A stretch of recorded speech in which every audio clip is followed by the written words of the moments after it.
Welcome back to the channel. Today we are going deep into one of the most celebrated, most thrilling, and most intelligent superhero films ever produced by Hollywood. We are talking about Captain America, the Winter Soldier, the 2014 Marvel Studios masterpiece that changed everything about what a superhero movie could be and what it could say about the world we live in. This is not just a film about a man in a star-spangled suit punching villains. This is a film about trust, surveillance, political corruption, and the terrifying cost of sacrificing freedom in the name of security. By the time this video ends, you will understand exactly why this film is considered not just one of the greatest superhero films ever made but one of the greatest action thriller films of the modern era period. So without any further delay, let us get into every single detail of this legendary movie. Overview. Captain America, the Winter Soldier is a 2014 American superhero film produced by Marvel Studios and distributed by Walt Disney Studios Motion Pictures. It is the 9th installment in the Marvel Cinematic Universe and the direct sequel to Captain America, the First Avenger, which was released in 2011. The film was directed by Anthony and Joe Russo, the sibling directing duo who would go on to helm some of the most commercially and critically successful films in the history of cinema, including Avengers, Infinity War and Avengers, Endgame. The screenplay was written by Christopher Marcus and Stephen McFeely, the same writing team responsible for the first Captain America film and who would continue their collaboration with Marvel on multiple subsequent productions.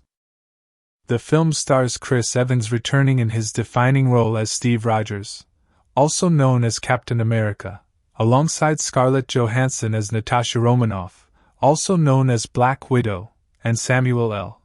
Jackson as Nick Fury, the director of the international espionage and peacekeeping organization known as S.H.I.E.L.D.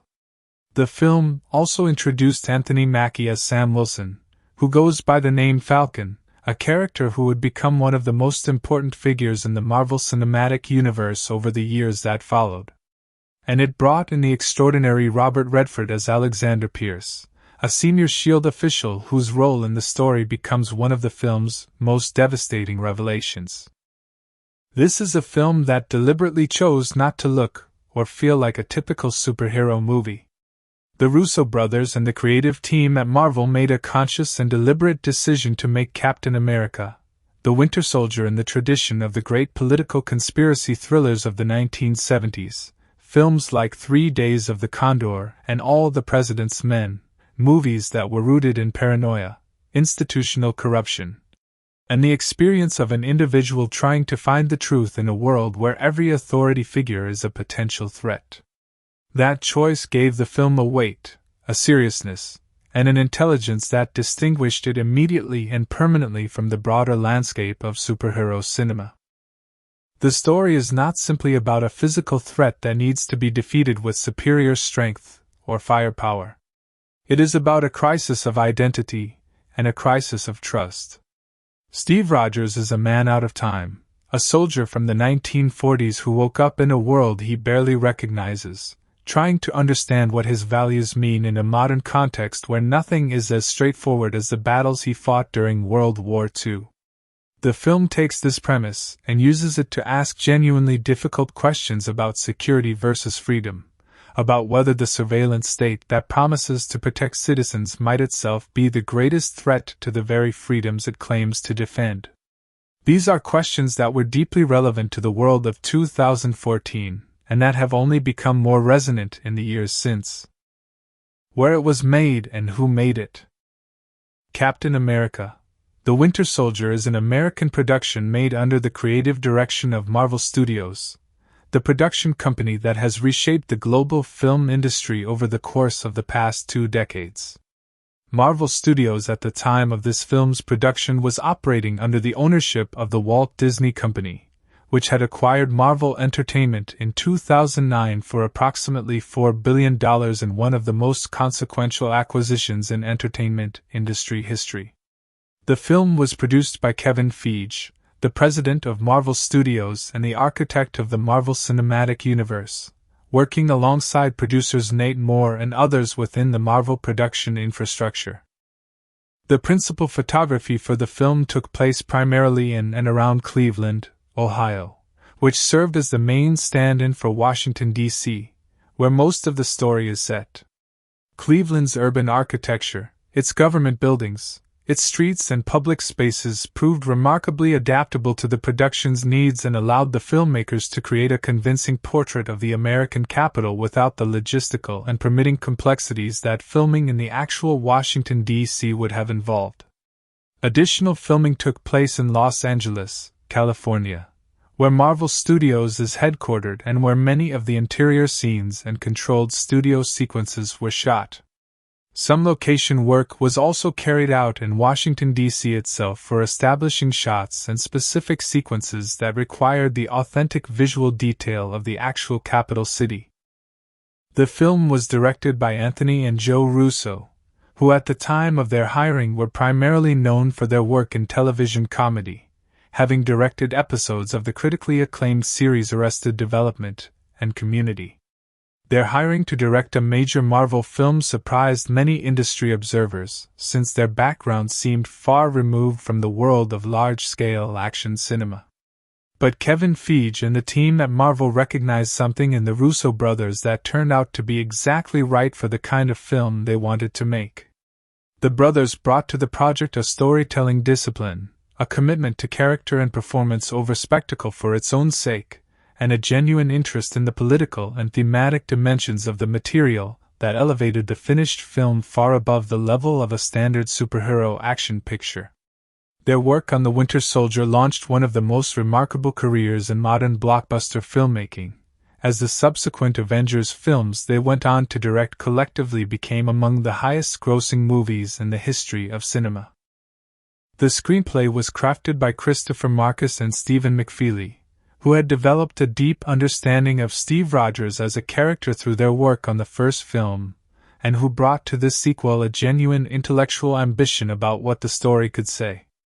They researched the political thriller genre extensively, studying the great conspiracy films of the 1970s to understand how those filmmakers created atmosphere, how they built tension through information and uncertainty rather than through purely physical action, and how they used institutional corruption as a dramatic device to create a situation in which the audience, like the protagonist, could trust absolutely no one. The result of that research is a screenplay that functions as a genuine thriller with real intellectual content rather than simply as an action vehicle dressed in the clothes of a more serious genre. The music for the film was composed by Henry Jackman, whose score blended the heroic brass-heavy sound associated with the Captain America character with darker, more menacing electronic and orchestral textures that reflected the film's paranoid thriller atmosphere. Jackman created for the Winter Soldier character a particularly effective musical theme built around discordant, mechanistic sounds that conveyed the character's nature as something between a human being and a weapon, a person whose humanity has been systematically suppressed and replaced by programming and violence. Plot details. The story of Captain America, the Winter Soldier, begins in present-day Washington, D.C., where Steve Rogers, the man who was transformed from a small, physically weak but morally enormous young man from Brooklyn into the super soldier known as Captain America during the Second World War, is now living and working as an operative for S.H.I.E.L.D., the global security organization led by Nick Fury. Steve is trying to adjust to the modern world, making lists of things he missed during the decades he spent frozen in the ice after his apparent sacrifice at the end of World War II, catching up on history, culture, and technology at an accelerated pace while also serving as one of S.H.I.E.L.D.'s most capable and trusted field agents. He is a man who carries his values like armor, someone whose internal moral compass does not bend to circumstance or political pressure, and this absolute commitment to what he believes is right is both his greatest strength and the source of his deepest unease in the modern world he has woken up to. The world of 2014 is not the world of 1945. The enemies are not obvious. The villains do not wear uniforms that identify them as the opposing side. The moral choices are not clean. And the institutions that are supposed to represent the good are themselves compromised in ways that World War II never prepared Steve Rogers to anticipate or recognize. The film opens with Steve on an early morning run around the National Mall in Washington, where he repeatedly laps a fellow runner named Sam Wilson, a veteran of the United States Air Force who served as part of a special program using experimental winged flight suits. The two men connect over the shared experience of being soldiers who struggle to adapt to civilian life after combat, and their easy, natural chemistry in this brief early sequence establishes the foundation of what will become one of the film's most important relationships. Sam is warm, grounded, and possessed of a quiet wisdom about the difficulties of returning from war that resonates deeply with Steve, who is in some ways the ultimate veteran, a man who has been at war, metaphorically or literally, for his entire adult life. Steve is then deployed on a mission to rescue hostages aboard a shield vessel called the Lemurian Star, which has been seized by a group of mercenaries led by a French pirate and criminal known as Georges Batroc. He is accompanied on this mission by Natasha Romanoff, the Black Widow, whose presence on the operation turns out to serve a purpose that Steve was not informed about. While Steve was focused entirely on freeing the hostages, Natasha was carrying out a separate, secret mission to extract data from the ship's computers, data that Nick Fury had assigned her to retrieve without briefing Steve on its existence or significance. When Steve discovers this, he is angry and unsettled, not because the mission was more complex than he was told, but because he was deliberately kept in the dark by someone he trusted. In Steve's moral framework, secrets between allies are a form of betrayal, and the fact that even Nick Fury operates with hidden agendas that are concealed from his own team strikes at the foundations of Steve's ability to trust the organization he works for. When Steve confronts Nick Fury about the undisclosed mission, Fury brings him to the Triskelion, S.H.I.E.L.D.'s massive headquarters complex located on an island in the Potomac River, and reveals to him a program called Project Insight. Project Insight consists of 3 enormous helicarriers, massive airborne fortresses bristling with weapons, which are designed to be linked to a global network of surveillance satellites and data analysis algorithms. The system is designed to identify threats to global security before those threats can materialize, and to eliminate them preemptively. Each helicarrier is capable of targeting and killing thousands of people per minute, and the algorithm that feeds them targeting data will analyze every piece of personal information available about every person on Earth to predict who poses a threat and to authorize their elimination before they act. Steve's reaction to Project Insight is immediate and visceral. He finds it morally monstrous. The idea of punishing people for crimes they have not yet committed, of targeting human beings based on a prediction rather than an action, of building a weapon of mass preemptive killing and calling it security, is everything that Steve Rogers spent his life fighting against. He tells Fury directly that S.H.I.E.L.D. is holding a gun to the world's head and calling it protection, that this is not freedom but the illusion of safety purchased at the cost of everything that makes freedom meaningful. Fury, more pragmatic and more shaped by decades of operating in the moral gray zones of international intelligence work, does not see it the same way. The argument between them is left unresolved, but it establishes with perfect clarity the moral stakes of everything that follows. Before Fury can act on his own growing reservations about Project Insight, he is ambushed. He is traveling through Washington when his vehicle is surrounded and attacked by a heavily armed team of assassins who disable his armored car with terrifying efficiency. The attack is unlike anything S.H.I.E.L.D. has seen before in terms of its sophistication and its evident foreknowledge of Fury's movements and vehicle specifications. Fury manages to escape using the vehicle's emergency systems and makes his way to Steve's apartment, where he delivers a cryptic warning before being shot through the wall by a single, extraordinarily powerful sniper round. Steve pursues the attacker and gets a brief look at him before the man disappears into the darkness. What he sees is a figure of terrifying physical capability, a man with a metal arm, wearing tactical gear and a masked face, moving with the precision and lethality of the most highly trained soldier Steve has ever encountered. This figure is the Winter Soldier, and his appearance marks the beginning of the film's deepest and most emotionally devastating thread. Fury is taken to a hospital in critical condition and appears to die from his wounds.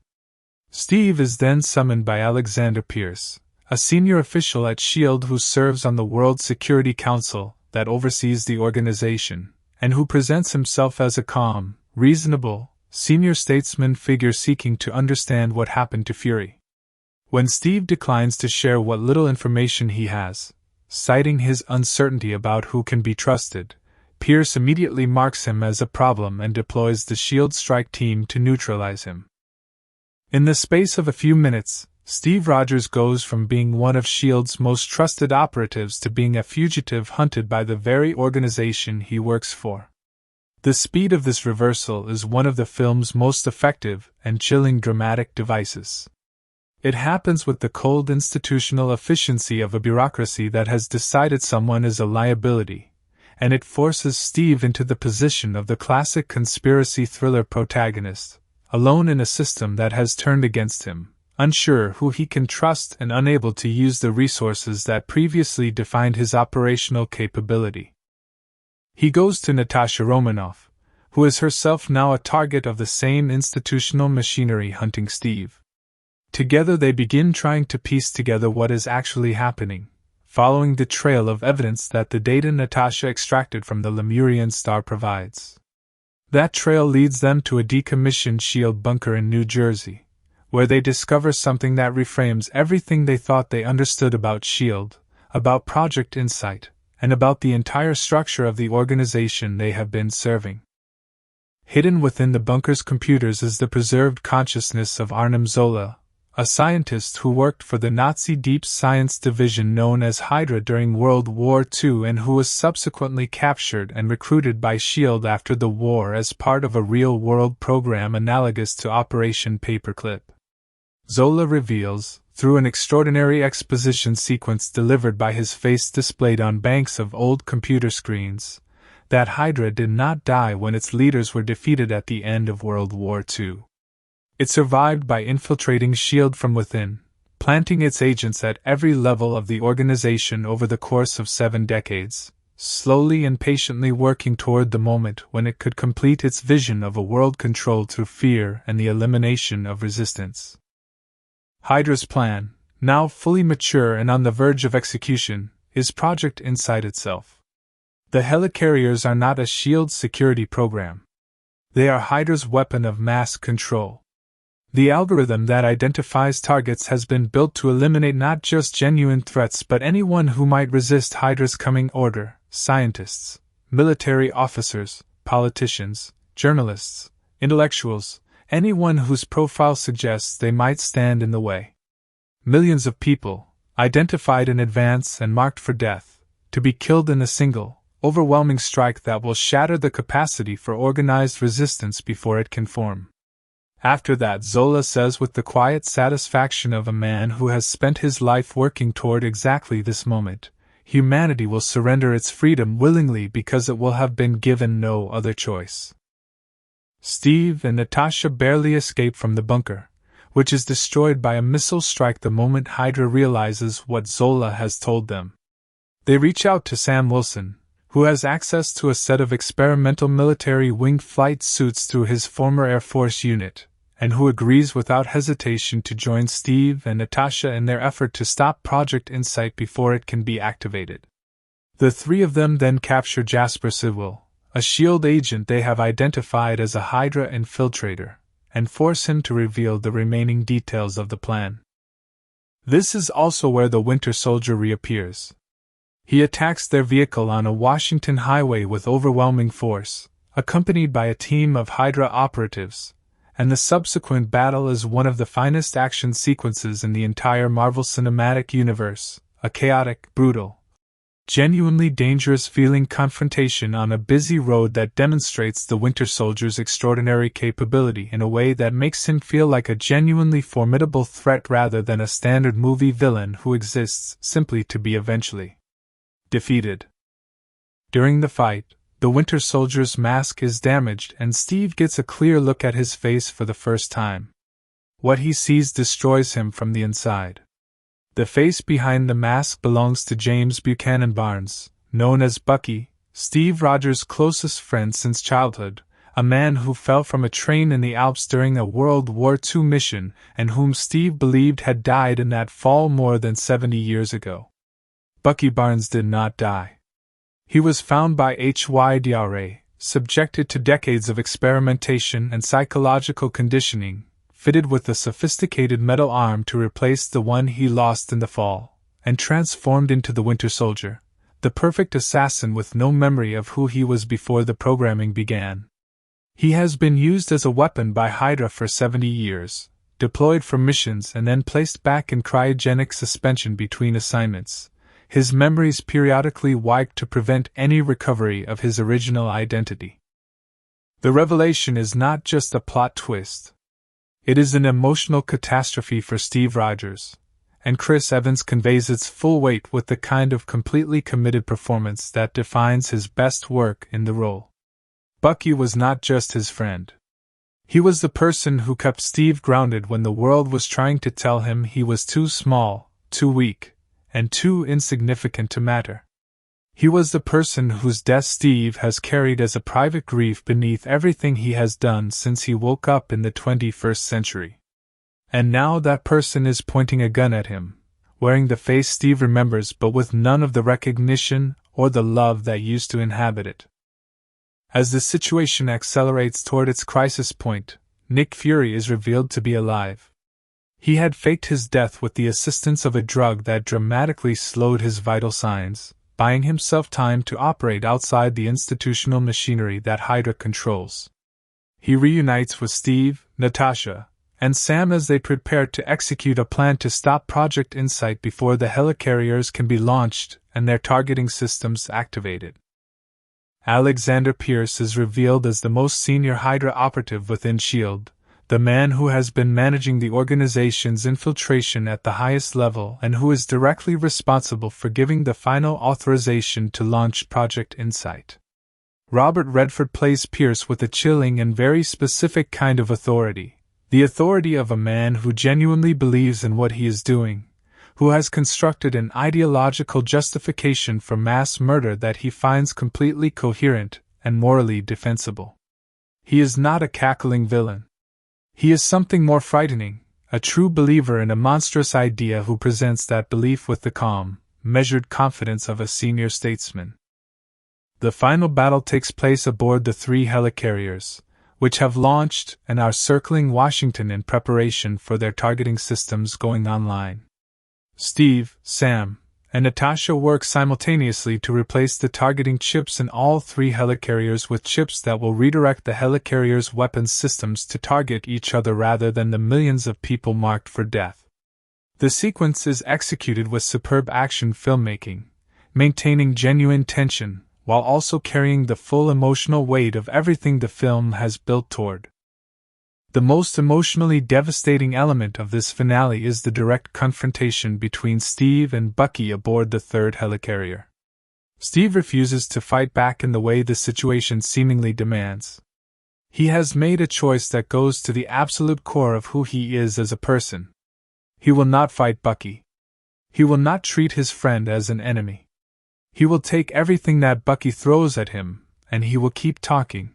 Keep reaching for the person he knows is still buried somewhere underneath the programming and the violence, because he refuses to accept that the friend he loved has been completely erased by what Hydra did to him. It is a moment of extraordinary moral courage, choosing love and recognition over self-preservation, and it is the emotional heart of the entire film. The helicarriers are redirected and destroyed, crashing into the Triskelion and each other with apocalyptic force. Pierce is dealt with by Fury and Natasha. The full truth of Hydra's infiltration of S.H.I.E.L.D. is exposed to the world through a massive data dump that Natasha executes, releasing everything, every secret, every operation, every piece of classified information that S.H.I.E.L.D. and Hydra both possessed, into the public domain simultaneously. It is a radical act, one that destroys S.H.I.E.L.D. as an institution along with HYDRA, accepting the damage of total transparency as the necessary cost of ending the corruption that secrecy had made possible. Steve falls from the helicarrier into the Potomac River below, critically injured. Bucky, whose conditioning has been partially broken by Steve's refusal to fight him, pulls Steve from the river and leaves him on the bank before disappearing. The film ends with Steve recovering from his injuries and making the decision, with Sam's agreement, to find Bucky Barnes, wherever he has gone, and try to bring him back from what Hydra made him. It is a conclusion that is both a resolution and a beginning, closing one chapter while opening another with the same clarity of moral purpose that has defined Steve Rogers from his very first appearance in the Marvel Cinematic Universe. Cast: Chris Evans plays Steve Rogers, Captain America, and delivers in this film what many critics and fans consider the finest performance of his tenure in the role. He brings to Steve a quality of moral seriousness that is never self-righteous, a man who holds his principles with absolute conviction but who is also capable of doubt, of grief, and of a quiet loneliness that comes from being genuinely out of place in the world he wakes up to.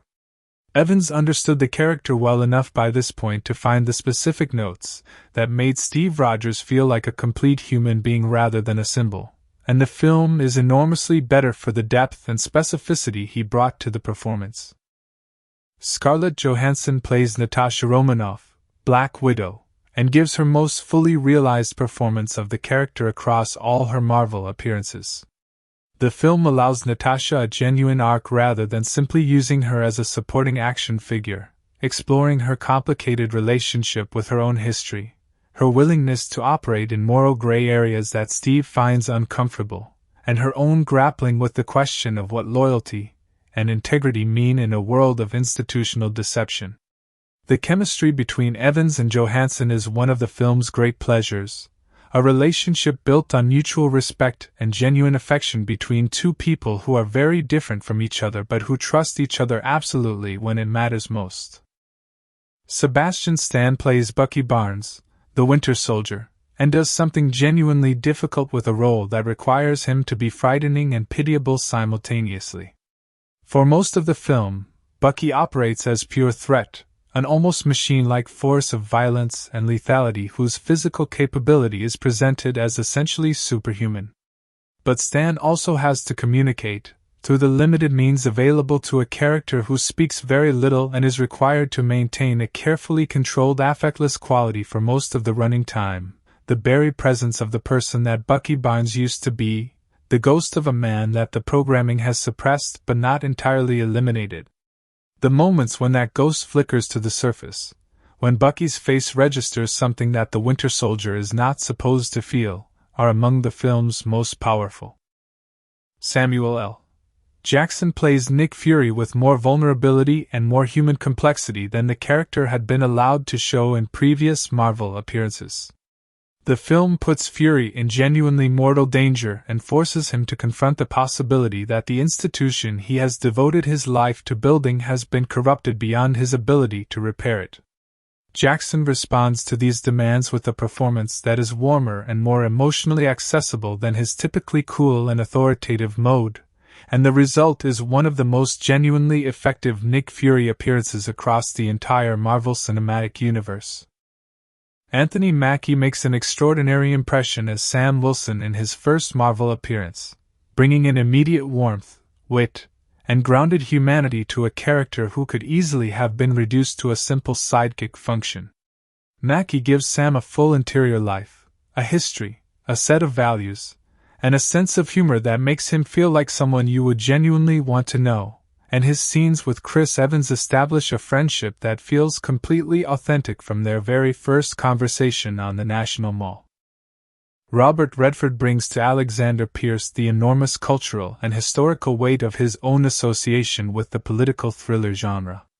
Redford starred in both 3 Days of the Condor and All the President's Men, the two films that most directly inspired the approach taken in Captain America, the Winter Soldier, and his presence in this film functions as a kind of explicit acknowledgement of that creative lineage.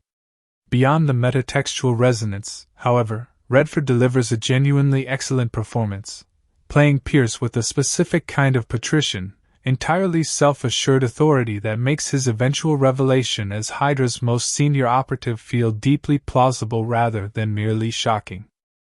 Emily Van Camp plays Sharon Carter, a S.H.I.E.L.D. agent and neighbor of Steve's in Washington who turns out to be the niece of Peggy Carter, the great love of Steve's life from the World War II era. Van Camp brings an appealing directness and competence to the role. Kobe Smulders returns as Maria Hill, S.H.I.E.L.D.'s deputy director, in a role that gives the character more to do and more moral complexity than her previous appearances in the Marvel Cinematic Universe. Jenny Agutter, Alan Dale, and Maximiliano Hernandez round out the supporting cast in roles of varying significance to the story. Release date and box office. Captain America: The Winter Soldier was released in the United States on April 4, 2014, following an international rollout that began in late March of the same year, with many markets including the United Kingdom receiving the film on March 26, 2014. The film was produced on a budget of approximately $170 million, a figure that reflects the significant scale of its production, including its elaborate action sequences, its large cast, and its extensive location and studio filming. The commercial response to the film was extraordinary by any standard. It opened to approximately $95 million in its first weekend in North America alone, immediately establishing itself as one of the biggest openings of the year.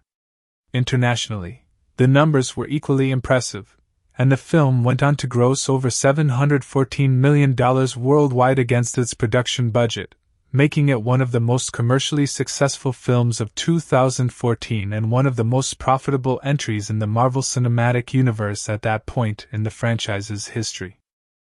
The critical reception was equally exceptional. The film holds a remarkably high approval rating on review aggregation platforms and is consistently cited in critical discussions as one of the finest Marvel Cinematic Universe films and one of the best superhero films ever made. Critics praised the Russo brothers' direction, the screenplay's intelligence and thematic ambition, the performances across the entire cast, and the film's willingness to take genuine risks with its story and its characters rather than simply delivering the expected crowd-pleasing superhero entertainment. Trailer and tone. The theatrical trailer for Captain America: The Winter Soldier was released several months before the film and immediately signaled to audiences that this was going to be something different from the typical Marvel product. The trailer was cut with a deliberate tension and a sense of paranoid urgency, featuring rapid cuts between action sequences and quieter moments of character confusion and institutional betrayal, underscored by music that leaned into the darker, more menacing tonal register of the film rather than the triumphant heroic sound associated with the character from his first film. The trailer gave audiences just enough of the Winter Soldier's terrifying physical presence to establish him as a genuine threat of the First Order, while keeping his true identity and his relationship to Steve Rogers entirely hidden, preserving the film's most devastating emotional revelation for those who saw it on the big screen. The tone of the finished film itself is one of its defining achievements. It balances genuinely spectacular action sequences, including the highway battle, the elevator fight, and the climactic helicarrier sequence, with extended passages of quiet tension, character conversation, and political and moral discussion that would have felt at home in a Sidney Pollack film from the 1970s. The Russo brothers never allowed the film to let its action sequences exist in a vacuum separate from the emotional and intellectual content. Every fight, every chase, every moment of physical confrontation exists within a context of meaning that the film has carefully built, which is why the action lands with so much more force than it would in a film where the spectacle is simply spectacle.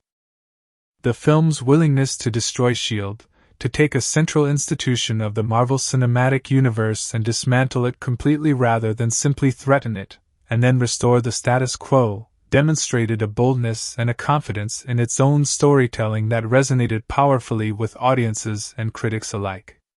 It was a film that understood that genuine stakes require genuine consequences, and it delivered those consequences without flinching. Captain America, The Winter Soldier is more than a superhero film. It is a genuinely great piece of political cinema that uses the conventions of the genre to ask real questions about the world we live in. It is a film about whether the institutions we trust are worthy of that trust, about what we sacrifice when we trade freedom for the promise of security, about whether a good person can do genuinely good things in a world that has decided goodness is naive. And it wraps all of that intellectual and moral content in some of the finest action filmmaking of its era, making the case, definitively and beyond reasonable argument, that popular entertainment and genuine artistic and intellectual ambition are not mutually exclusive. This is a film that proves what cinema can do when everyone involved is working at the very top of their ability, and with a shared commitment to saying something that matters. The Complete Story of Captain America, The Winter Soldier, 2014. Part 1. A Soldier in a Strange New World. The story of Captain America, The Winter Soldier begins in Washington, D.C., in the present day, and it begins with a man running. Not running from anything, not running toward anything in particular, simply running because that is what soldiers do when they cannot sleep and cannot quiet the noise inside their own heads. Steve Rogers, the man the world knows as Captain America, rises before dawn and circles the National Mall in the gray early morning light, pushing his body at a pace that no ordinary human being could sustain, his mind carrying the weight of everything he has seen and everything he has lost. Steve Rogers is a man who was born in Brooklyn, New York, in 1918, into a world of poverty and struggle, a small and physically fragile young man whose body was entirely inadequate to contain the enormous courage and moral conviction that lived inside him. During the Second World War, he volunteered for an experimental program that transformed him through a serum and a process of cellular enhancement into something beyond ordinary human capability, a super soldier with strength, speed, endurance, and a healing factor that placed him in a category entirely his own. He fought for the Allied cause against the forces of HYDRA, the Nazi Deep Science Division led by the Red Skull, and in the final act of that war he piloted a weapon-laden aircraft into the Arctic Ocean to prevent it from destroying the cities of the eastern United States, sacrificing himself in the process to save millions of lives he would never know. He did not die. The ice preserved him in a state of suspended animation for nearly 70 years. He woke up in a world that had moved on without him, a world of smartphones and satellites and moral complexity that the clean certainties of World War II had not prepared him to navigate with any ease. SHIELD, the international peacekeeping and intelligence organization that had grown from the same wartime roots that produced Captain America himself, recruited him immediately upon his awakening, and he has been working for them since, doing what soldiers do because doing anything else is not something he knows how to begin imagining. On one of his early morning runs around the National Mall, Steve is repeatedly overtaken in reverse when a fellow runner he has been slowly gaining on suddenly sprints ahead of him, calling out the word on your left each time he passes. The runner is Sam Wilson, a former United States Air Force pararescue veteran who now works at the Department of Veterans Affairs counseling soldiers who are struggling to readjust to civilian life after combat. The two men fall into easy conversation after their run, drawn together by the shared experience of being soldiers who understand that the hardest battlefield is often the one inside your own head after the fighting is done. Sam is warm, grounded, funny in the particular way of someone who has learned to find lightness in heavy circumstances, and Steve is immediately drawn to his uncomplicated decency. They exchange numbers and part ways, and the audience files this small, warm moment away without quite understanding yet how enormously important Sam Wilson is going to become. Steve's life in Washington is not purely domestic adjustment and early morning exercise. He is one of S.H.I.E.L.D.'s most capable field operatives, deployed on missions that require the specific combination of physical capability and moral clarity that defines him. He has also been quietly noting in a small journal the things that decades of unconsciousness caused him to miss, references, and cultural touchstones that the people around him take for granted, and that he is working his way through with the methodical thoroughness of someone who refuses to remain an outsider to the world he has been placed in. It is a small, humanizing detail that tells you everything about who Steve Rogers is as a person, someone who approaches even the disorienting experience of temporal displacement with the same steady, purposeful determination he brings to everything else. He has also begun visiting Peggy Carter, the woman he loved during the war, the woman he was flying that plane to save when he went into the ice, who is now elderly and living in a care facility in Washington, her mind frequently lost in the fog of dementia, sometimes remembering Steve with complete clarity, and sometimes meeting him as if for the first time. These scenes carry an enormous and quiet grief, the grief of a relationship that was never allowed to become what it should have been, of a love story interrupted by history and time in the most absolute and irreversible way imaginable. Part 2: The Mission and the First Crack. The film's action begins when Steve is deployed on a mission to rescue hostages aboard a SHIELD maritime vessel called the Lemurian Star, which has been seized on the open ocean by a team of mercenaries led by a French criminal and pirate known as Georges Batroc. The mission is dangerous and complex, requiring Steve to board the moving vessel at night, while simultaneously coordinating with a team of SHIELD Strike Force operatives.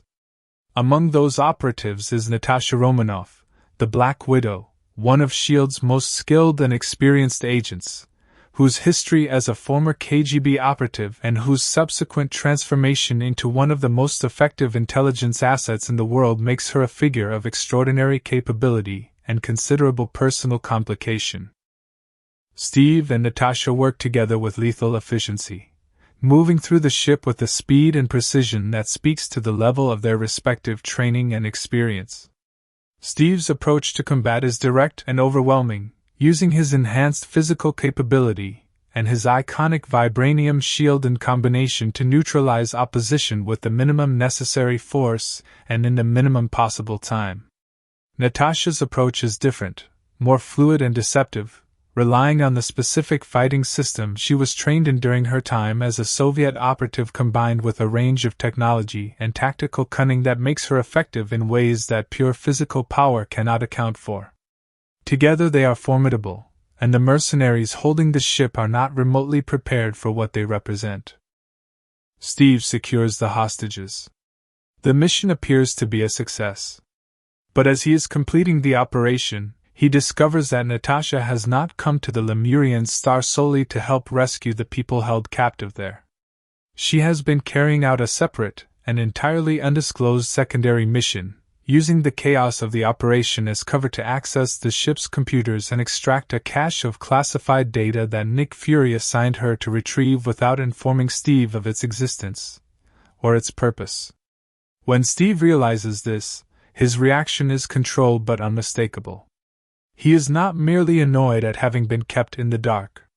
He is genuinely troubled, because for Steve Rogers the question of what his colleagues and superiors choose to tell him, and what they choose to withhold goes directly to the question of whether the organization he serves is one whose mission and methods he can honestly support. He confronts Nick Fury about the undisclosed mission when he returns to the Triskelion, SHIELD's enormous headquarters facility located on an island in the Potomac, and the conversation that follows is one of the film's most important and thematically central exchanges. Fury does not apologize for keeping Steve in the dark. He explains it as a simple operational principle, that agents are given the information they need for the specific tasks they are assigned and nothing more, that compartmentalization of intelligence is not a sign of distrust but a fundamental methodology of effective intelligence work. Steve finds this explanation genuinely inadequate, and he says so with the kind of direct, uncushioned honesty that is one of his most defining characteristics. He was not given incomplete information. He was deliberately misled about the nature of an operation he was participating in. To Steve, that is not a procedural question. It is a moral one. Fury responds to Steve's discomfort by bringing him deeper into SHIELD's current primary initiative rather than dismissing his concerns. He takes him to a section of the Triskelion where 3 massive helicarriers, each one dwarfing the one Steve fought aboard during the events of the first Avengers film, are being prepared for deployment. These vessels are the heart of a program called Project Insight, and Fury explains what Project Insight is designed to do with the measured confidence of a man who has thought carefully about the moral calculus involved and arrived at conclusions he is prepared to defend. Project Insight is a preemptive security system of unprecedented scale. The 3 helicarriers will be linked via satellite to a global surveillance network that can monitor and analyze the behavior and communications of effectively every person on Earth. The algorithm at the system's core will process this information and identify individuals who represent potential threats to global security, not people who have committed acts of violence or terrorism, but people who the algorithm predicts will do so based on their behavior patterns, their associations, their histories, and their ideological profiles. Once identified, these individuals will be targeted and eliminated by the helicarrier's weapons systems, killed before they can act, on the basis of a computer's probabilistic assessment of what they might do in the future. Steve's response is immediate and absolute. He tells Fury that this is not protection. It is terror. It is the logic of striking first, of punishing people for actions they have not taken, of building a system that can kill thousands of people per minute based on an algorithm's prediction rather than a court's judgment, or a soldier's eyewitness assessment of genuine and present danger. He tells Fury that he is holding a gun to the world's head and calling it keeping the peace, that somewhere along the line they have confused 2 things that have nothing to do with each other, safety and freedom. Fury pushes back, arguing that the world has changed, that the threats are not the kind that can wait for an attack to materialize before a response is mounted, that the events of the alien invasion of New York that Steve participated in demonstrated that the scale of potential harm has grown beyond what conventional reactive security measures can address. The argument is not resolved. Neither man convinces the other. But it defines with absolute clarity the moral fault line that the rest of the film will be built upon.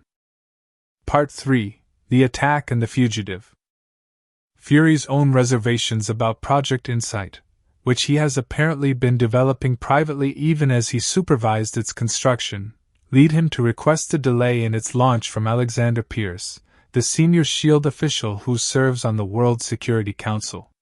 Pierce is a figure of considerable authority and apparent integrity, a man who presents himself as a thoughtful and experienced senior statesman whose long career in intelligence and international security has given him a realistic and nuanced understanding of how the world actually works.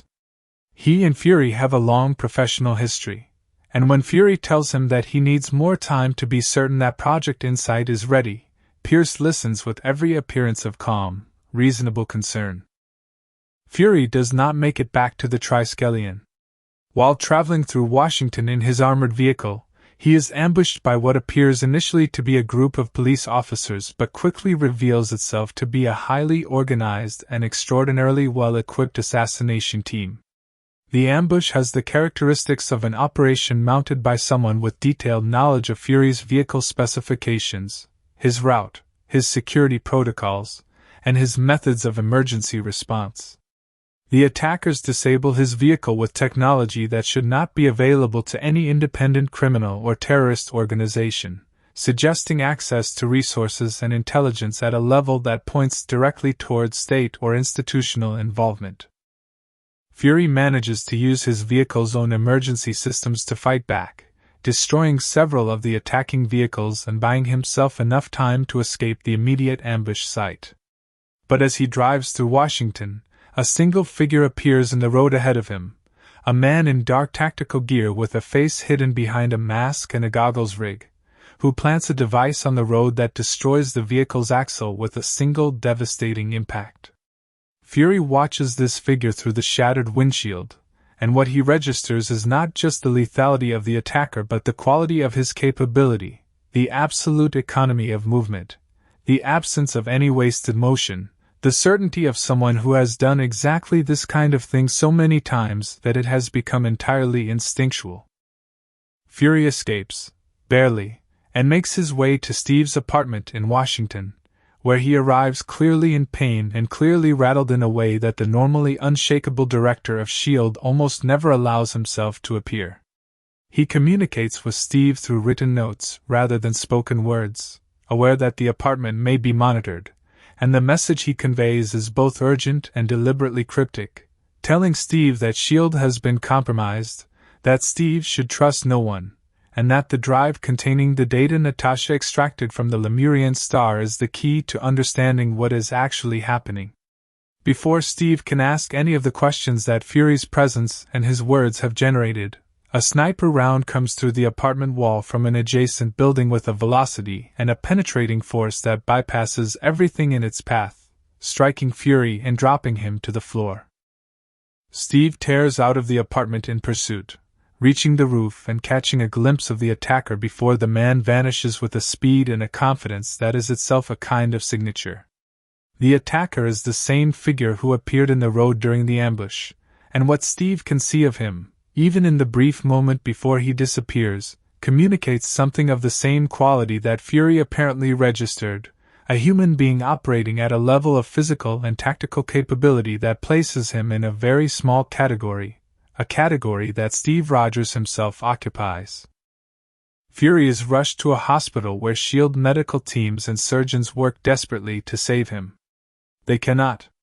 Nick Fury is pronounced dead, and the weight of that loss falls on Steve with a particular heaviness, not just the loss of a colleague and a superior but the loss of someone whose moral complexity and whose willingness to make the difficult calls that less courageous people avoided had made him a figure of genuine respect in Steve's estimation, even when they disagreed. Steve is called to meet with Alexander Pierce, who expresses the appropriate gravity and sorrow at Fury's death and then asks Steve directly what Fury told him in the apartment before he was shot. It is the question of someone who wants to know exactly what Steve knows, not the question of someone who wants to help Steve understand what happened. Steve registers this, without showing it, and tells Pierce only that Fury told him not to trust anyone. Pierce's response, the almost imperceptible recalibration that occurs in his manner when he realizes that Steve is not going to be forthcoming, is the moment when the audience begins to understand what Alexander Pierce actually is. Pierce activates the S.H.I.E.L.D. strike team and designates Steve Rogers as a fugitive. The speed of this action, coming within minutes of Steve's refusal to cooperate, is itself the most damning possible indicator of what it means. An organization that responds to the wariness of one of its most trusted operatives, in the immediate aftermath of the violent death of its director, by attempting to neutralize that operative rather than by trying to understand his concerns, is not an organization that is operating in good faith. Steve understands this instantly, and his understanding transforms the film from a story about a superhero dealing with a threat into something much more complicated and much more interesting, a story about what happens when the institutions you trusted turn out to be the enemy. Part 4: The Trail and the Truth. Steve fights his way out of the Triskelion through the famous elevator sequence, which is one of the most celebrated and cinematically inventive action scenes in the entire Marvel Cinematic Universe. He is in the elevator with what appears to be a normal complement of S.H.I.E.L.D. personnel when he becomes aware, through the particular alertness of someone trained to notice tiny behavioral signals, that the men entering the elevator at successive floors are not there by coincidence. They are armed. They are positioned. They are waiting for a signal. Steve gives them the opportunity to walk away, acknowledging quietly that he knows what they are there to do and offering them the choice not to do it. They do not take the offer, and the fight that follows in the confined space of the elevator is breathtaking in its controlled brutality and its spatial creativity. He takes a motorcycle and flees through Washington, with S.H.I.E.L.D. aircraft pursuing him and the full weight of the organization's institutional machinery deployed to bring him in or bring him down. He retrieves the data drive that Fury gave him from the hiding place where he concealed it, aware that it represents the only concrete lead he currently possesses toward understanding what is actually happening. He goes to Natasha Romanoff, recognizing that whatever her complicated loyalties and her operational methods, she is someone who is also now outside the institutional protection of S.H.I.E.L.D. and who has as much reason as he does to want to understand the truth of what the organization has become. Natasha is also a target. She has been marked along with Steve as a liability by the same institutional machinery that is hunting him, and the shared experience of suddenly finding themselves on the wrong side of an organization they both served creates a bond of practical necessity between them that quickly becomes something warmer and more genuine. They begin working through the data on the drive together, and what they find leads them to a shopping mall in New Jersey where the drive's encrypted information points to a specific location, a decommissioned S.H.I.E.L.D. facility hidden beneath an old military installation. They reach the facility and make their way into its underground sections, discovering banks of old computer equipment that appear to be a relic of S.H.I.E.L.D.'s earliest days during and after the Second World War. When they interact with the system, something extraordinary happens. The face of Arnim Zola appears on the banks of old screens, and Zola speaks to them. Zola was a Swiss scientist who worked for Hydra during the war, the man who developed the technology that the Red Skull used and who was subsequently captured and offered a deal by the nascent S.H.I.E.L.D. organization, his technical expertise in exchange for his freedom.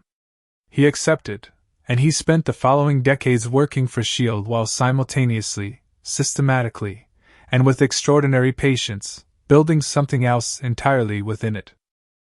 What Zola tells them is one of the great exposition sequences in modern superhero cinema. Not because the information is delivered with particular theatrical flair, but because the implications of what he describes land with the weight of genuine revelation rather than mere plot mechanics. Hydra did not die at the end of the Second World War. It survived by doing exactly what any sufficiently cunning ideology does when its military expression is defeated. It went underground, it changed its surface appearance, it found new hosts. Those hosts were the institutions that defeated it. S.H.I.E.L.D. itself, the organization built to prevent the return of Hydra and the ideologies it represented, was infiltrated from its earliest days by Hydra operatives who understood that the surest path to power was not open conquests but patient institutional corruption.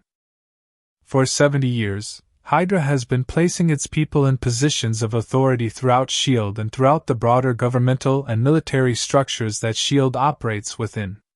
Every few years they have nudged the world toward a little more chaos, a little more fear, a little more willingness among ordinary people to accept surveillance and control in exchange for the promise of safety, because Hydra understood something that the World War II generation thought they had permanently discredited.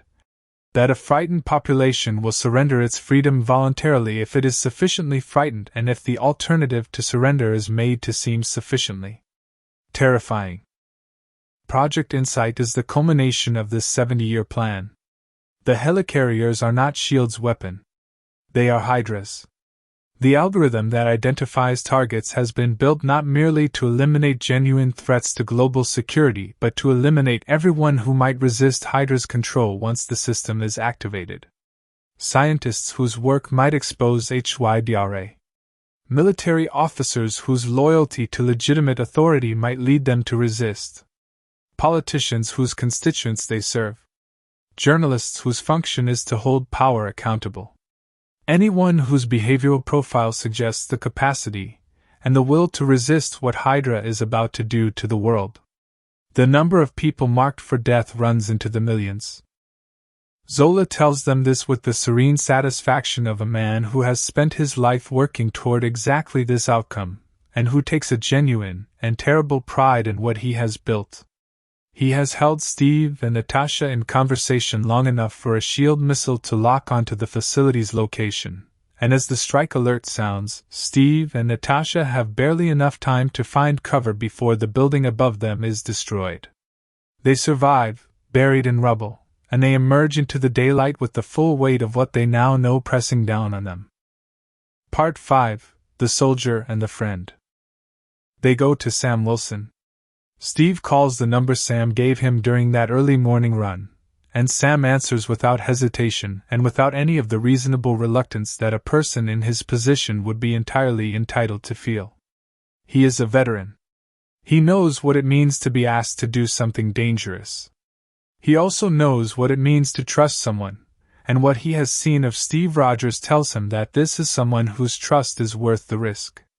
He brings them to his home, listens to what they tell him, and then tells them about a program he participated in during his Air Force service, an experimental wingsuit system called the EXO-7 Falcon, a pair of mechanically articulated wings with jet assist capability that allowed a single soldier to operate with the aerial mobility of a small aircraft. One of the suits from the program is stored at a military facility nearby. Sam is going to help them get it.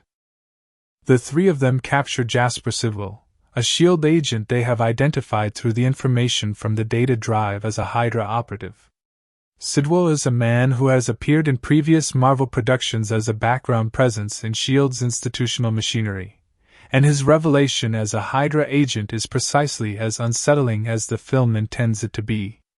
He fills in the remaining details of Project Insight under coercion, confirming everything that Zola's exposition had outlined, and the three of them begin planning how to stop the helicarriers before they can be deployed. Then the Winter Soldier appears, and the film moves into an entirely different register.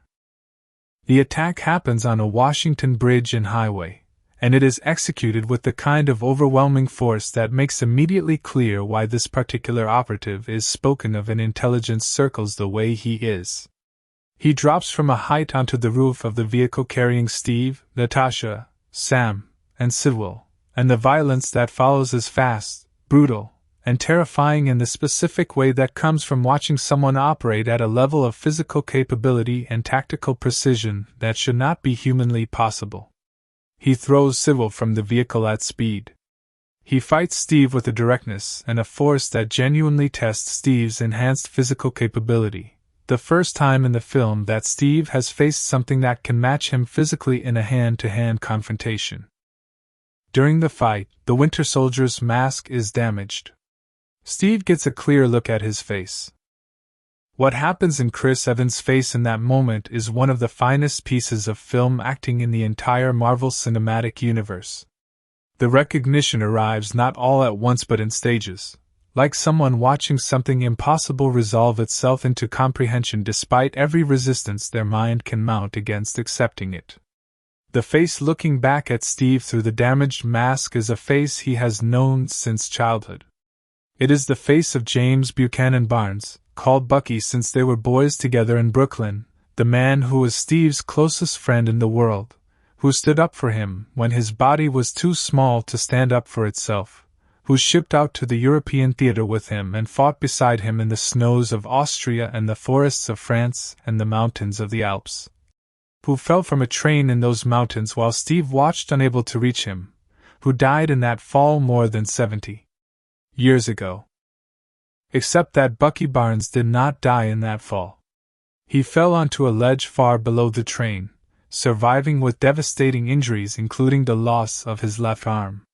He was found not by Allied soldiers who might have returned him to his own side but by Hydra operatives who saw in the wreckage of a super-soldier experiment's most promising human test subject an extraordinary opportunity. They took him. They rebuilt his arm in metal, a prosthetic of extraordinary strength and precision that replaced what the fall destroyed. They subjected him to experimentation that altered his physiology in ways that have slowed his aging, making the man who should be in his late 90s appear no older than Steve himself. They broke his mind through repeated and brutal psychological conditioning, erasing his memories, his identity, his name, his history, everything that connected him to the person he was before they found him, and replacing it with programming designed to make him the perfect weapon, obedient, lethal, without hesitation, without conscience, without any of the personal loyalties that make an ordinary human soldier occasionally refuse an order. Between missions, they have kept him in cryogenic suspension, taking him out when they needed him, wiping whatever memory accumulation might have begun to recur, and returning him to the ice when the job was done. He has been Hydra's assassin for 7 decades, a ghost in the intelligence community, a legend whose existence is questioned by most professionals because the idea of a single operative appearing at the site of major geopolitical events across 5 decades seems too implausible to accept as literally true. Nick Fury, for all his extraordinary intelligence and his decades of experience, did not know who the Winter Soldier actually was. Nobody alive knew. Nobody except the Hydra operatives who built him. The Winter Soldier himself does not know. Not really. When the programming is intact, he is not Bucky Barnes. He is the Winter Soldier, a function rather than a person, a weapon pointed at a target and released. The person who used to live behind those eyes is buried under layers of systematic psychological destruction so thorough and so repeatedly reinforced that it barely flickers. But it does flicker. When he sees Steve's face and Steve says his name, something happens that the programming is not entirely equipped to suppress. Something stirs in the darkness where the person used to be, reaches toward the surface, and is immediately pulled back down by all the weight of everything Hydra has built on top of it. He tells the handlers who debrief him afterward that the man he fought knew him. They wipe his memory again and send him back out. Part 6. The Revelation and the Reckoning. Nick Fury is not dead. The drug that Maria Hill administered in the hospital slowed his heart rate to the point where it was undetectable by standard medical monitoring, buying him the time and the cover he needed to operate outside the Hydra-compromised SHIELD infrastructure. He reappears in a safe house and reunites with Steve, Natasha, and Sam, and together the 4 of them work out what they need to do and how they need to do it. The plan requires them to board all 3 helicarriers before they launch and replace the targeting chips in each vessel's control systems with chips that Fury has had prepared, chips that Natasha takes on a separate but equally critical component. She will infiltrate the Triskelion and reach Alexander Pierce directly, obtaining from him, by whatever means are available to her, the override codes that the World Security Council members carry and that Pierce would use to abort the operation if anything went wrong on his end.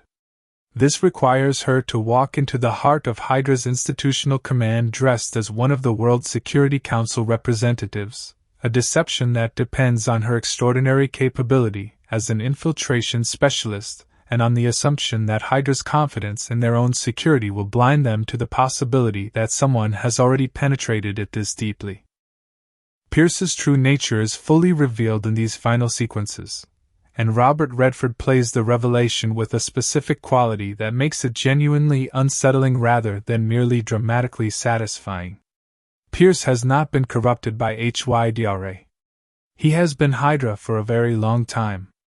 His worldview is coherent and internally consistent, the view of a man who looked at the 20th century and its wars and its genocides and its perpetual cycles of violence, and concluded that the only way to end the cycle was to impose order so absolute and so comprehensively enforced that resistance became functionally impossible.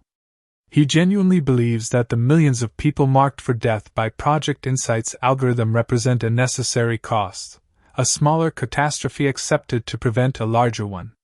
He is not lying to himself about what he is doing.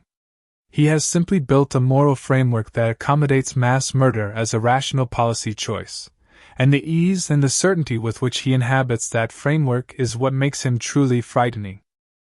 Steve and Sam board the helicarriers.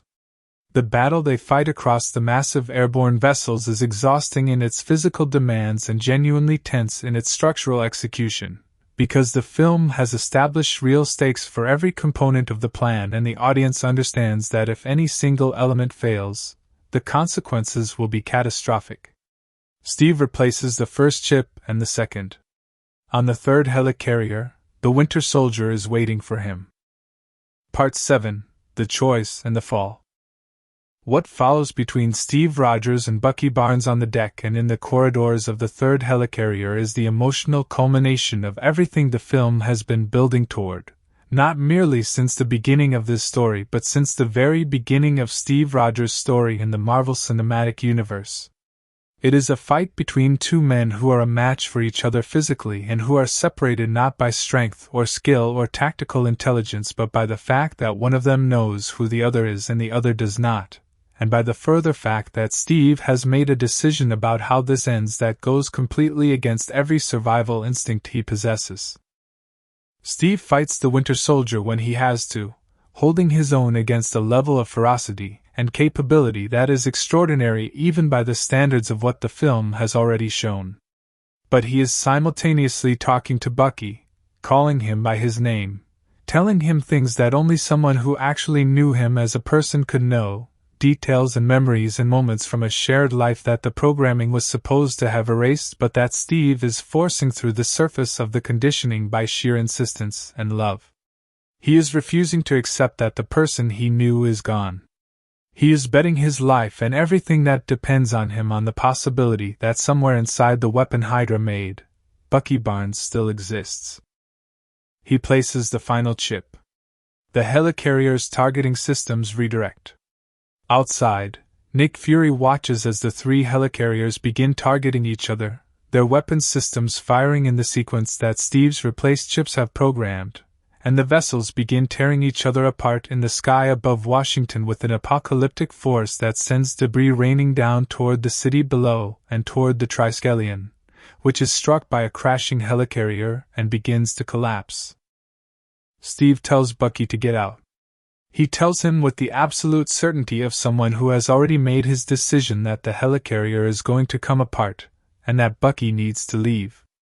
Bucky does not leave. He attacks Steve again, and this time Steve makes his choice completely and finally. He drops his shield off the side of the helicarrier. He lets it fall into the river below. And he tells Bucky, without any of the defensive energy that the situation would seem to demand, that he is not going to fight him. He tells him that Bucky is his friend. That he is with him until the end of the line. It is a phrase from their shared past, something one of them said to the other at a moment that the film does not show us but that the weight it carries tells us was important. The Winter Soldier's response to this is not immediate conversion. The programming is not that easily dissolved. He beats Steve with everything he has, and Steve takes it, and the helicarrier comes apart around them, and they both fall into the Potomac River below. Steve sinks. He is critically injured, barely conscious, unable to fight the current or reach the surface. And then something pulls him out. Something carries him to the bank and lays him down and stands over him for a moment before walking away into the trees. It was Bucky. Not the Winter Soldier. Not the weapon. The person. The man who could not watch his friend drown after his friend refused to fight him, after his friend stood in the middle of everything Hydra had made him and said with absolute conviction that it was not enough, that there was still something in there worth reaching for. Bucky does not know who he is yet. He is not restored. He is not healed. But he pulled Steve out of the water, and that single act is everything the film needs to tell us that Steve was right to believe what he believed. Part 8. The Aftermath and the Promise. The aftermath of Project Insight's destruction reshapes the world of the Marvel Cinematic Universe in ways that are immediate, visible, and permanent. S.H.I.E.L.D. as an institution is finished. The exposure of Hydra's infiltration, accomplished when Natasha executes a massive dump of every piece of classified information that S.H.I.E.L.D. and Hydra both possessed into the public domain, strips away every secret that either organization held and makes concealment permanently impossible. It also exposes Natasha herself to a degree that she finds personally and professionally devastating, since her own history, including the operations she carried out during her time as a Soviet operative, is now part of the public record available to anyone who knows how to find it. She deals with this with characteristic directness, sitting before a congressional committee and answering their questions with a composure that dares them to do something about what they have just learned. Steve recovers in a hospital, his enhanced physiology healing wounds that would have been fatal to an ordinary human being in a fraction of the time conventional medicine would require. Sam is with him. Nick Fury is there, wearing a different face in a different context, having taken the opportunity of his official death to begin operating without any institutional affiliation for the first time in his career, free of the compromised machinery that Hydra had turned against him. Maria Hill is moving on to other things, her services solicited by people who understand what someone with her capability and her integrity is worth. The most important conversation in the aftermath is between Steve and Sam, as they look at the file that S.H.I.E.L.D. has on the man formerly known as Bucky Barnes, the 70-year record of a weapons deployment that begins with the notation of James Buchanan Barnes' death in the mountains of Austria and continues through decades of operations carried out by the Winter Soldier across 5 continents. Steve tells Sam that Bucky pulled him out of the river. Sam absorbs this, understands its implications completely, and asks Steve what he is going to do. Steve tells him that he is going to find Bucky. He is going to find his friend and he is going to bring him back from whatever Hydra made him, or he is going to die trying, because the alternative, leaving the person that Bucky Barnes actually is trapped inside the programming and the conditioning with no one reaching for him, is something that Steve Rogers is simply not capable of choosing. Sam looks at him for a moment, and says one word. Together. The film ends on that word and on the image of Bucky Barnes himself, standing in a museum exhibit dedicated to the Howling Commandos and to Captain America, looking at a display about James Buchanan Barnes, reading the account of who that person was before Hydra found him, before the ice and the metal arm and the decades of missions and the repeated memory wipes. He reads it with the expression of someone encountering information about a stranger that nonetheless carries a weight of inexplicable personal significance, like something half-remembered from a dream that dissolves before you can quite hold it. He does not know yet who he is. But he is looking. He is trying to find out. And that effort, that reaching for the buried self against the resistance of everything that was done to suppress it, is itself the most profound kind of freedom that the film can imagine, the freedom not of institutions or politics or helicarriers destroyed in the sky over Washington, but the freedom of a person refusing to be only what someone else made them, insisting against all the evidence and all the programming that there is something more inside them that belongs to themselves alone. That is the complete story of Captain America, the Winter Soldier, a film that is simultaneously one of the finest action thrillers of the modern era and one of the most emotionally serious and morally ambitious superhero films ever made, a story about the cost of freedom and the courage required to believe in someone even when every practical consideration tells you to give up. Here is the complete life history of all major actors from Captain America, the Winter Soldier, 2014. Chris Evans. Christopher Robert Evans was born on June 13, 1981, in Boston, Massachusetts, and grew up in the suburb of Sudbury, a quiet and comfortable New England town that gave him a relatively ordinary American childhood far removed from the glamour and pressure of the entertainment industry. He was the second of 4 children born to G. Robert Evans III, a dentist, and Lisa Evans, an artistic director at a youth theater company. That maternal connection to theater and performance proved to be one of the defining influences of his early life, giving him access to the world of storytelling and character work from an age when most children are still entirely indifferent to such things. His mother's work meant that the Evans household was one where creativity and performance were treated as serious and valuable pursuits rather than impractical fantasies, and that environment shaped Chris's relationship to acting from the very beginning. He grew up alongside his siblings Scott, Carly, and Shauna, in a household that by all accounts was warm, close, and grounded. The family was Catholic, and faith played a background role in the texture of their daily life without being an overwhelming presence. Chris attended Lincoln Sudbury Regional High School, where he was active in the drama department, and discovered very early that performing in front of an audience gave him a specific kind of aliveness that nothing else quite matched. He was not a particularly academic student in the conventional sense, not someone whose energies were directed primarily toward grades and test scores, but he was someone who threw himself completely into the things that genuinely engaged him, and theater was at the top of that list from his earliest encounters with it. After graduating from high school, Evans moved to New York City and enrolled at the Lee Strasberg Theater and Film Institute, one of the most celebrated and rigorous acting training institutions in the United States, home to a tradition of psychologically grounded, emotionally committed performance technique that has produced some of the finest actors in American cinema history. His time there gave him a formal foundation in the interior work of acting, the exploration of character from the inside out that distinguishes genuinely inhabited performance from skilled technical impersonation. He threw himself into the training with the same total commitment he had brought to his high school drama work, and what he absorbed there would prove essential to everything he later did on screen. His professional career began on television, as it does for many young actors making their first serious attempts to build a body of work and a professional reputation. He appeared in a television film called Opposite Sex in 2000, which gave him his first meaningful screen credit, and built from there with the steady, patient accumulation of experience that characterizes the early careers of most actors who eventually reach a significant level of recognition. He was good-looking in an immediately apparent way, which created a particular kind of professional challenge, the risk of being cast repeatedly in roles that required little more than his physical presence, and nothing of his deeper capability. He navigated this challenge with consistent choices toward material that asked more of him.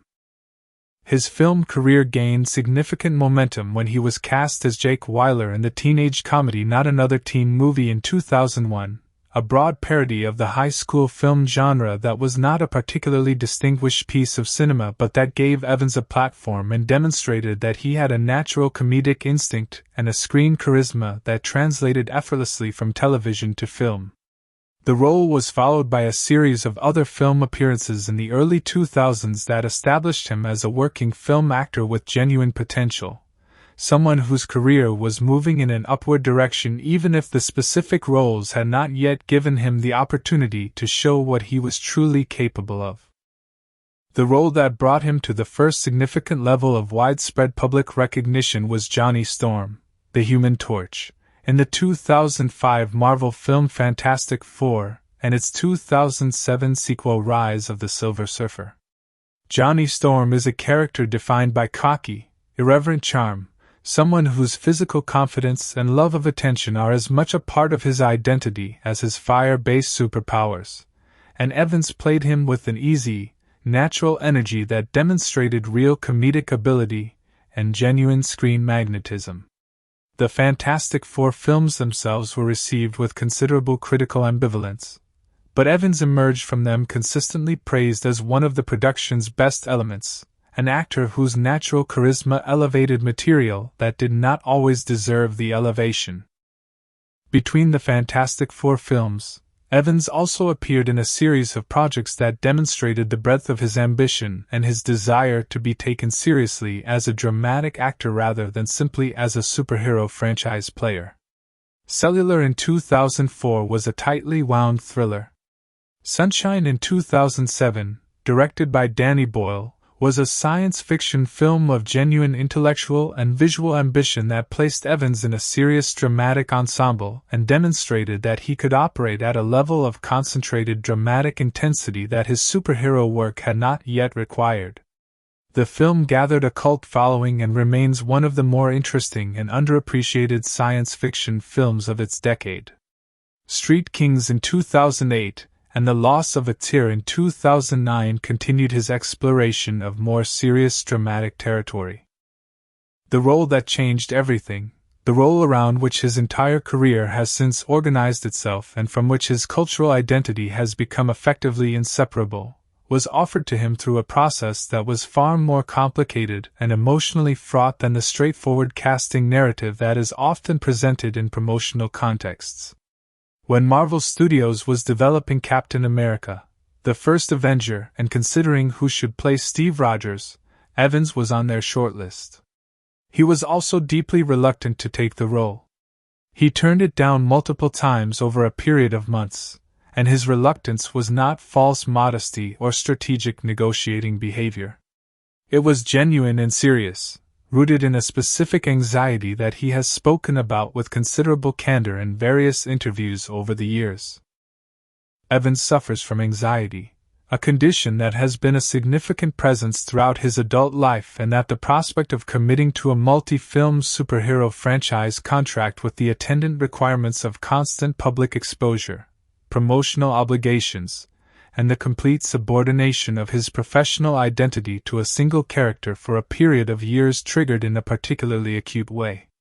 The scale of what Marvel was asking him to sign up for was enormous, a 9-film contract that would define his career and his public identity for the better part of a decade, and that would require him to be Captain America in a way that left very little room for him to be anything else during that period. For someone with anxiety, the idea of that level of commitment and that degree of public exposure was genuinely frightening rather than simply exciting. He eventually said yes, encouraged in part by the counsel of friends and family who believed he was making the decision out of fear rather than genuine conviction. And the decision proved to be the right one in ways that went far beyond the commercial or the professional. What Evans brought to Steve Rogers was something that nobody who cast him on the basis of his previous work could have entirely anticipated, a quality of profound moral seriousness and emotional depth that transformed a character who might have been a simple patriotic symbol into one of the most genuinely moving and morally complex figures in the history of superhero cinema. He understood Steve Rogers not as an icon but as a person, someone whose goodness was not naivety but a hard-won and fully considered set of values that he carried with absolute conviction and was willing to pay any price to defend. The first Captain America film in 2011 established the character. The Avengers in 2012 demonstrated how Steve Rogers functioned within a larger ensemble. But it was Captain America, the Winter Soldier in 2014 that gave Evans the material and the creative context to deliver his defining performance in the role, a performance that required him to carry simultaneously the weight of Steve's moral outrage at institutional corruption, his grief at the discovery of what had happened to Bucky, and his absolute commitment to reaching for the person buried under the Winter Soldier's programming, and that he executed with a completeness and a consistency that elevated the film far above anything the plot mechanics alone could have achieved.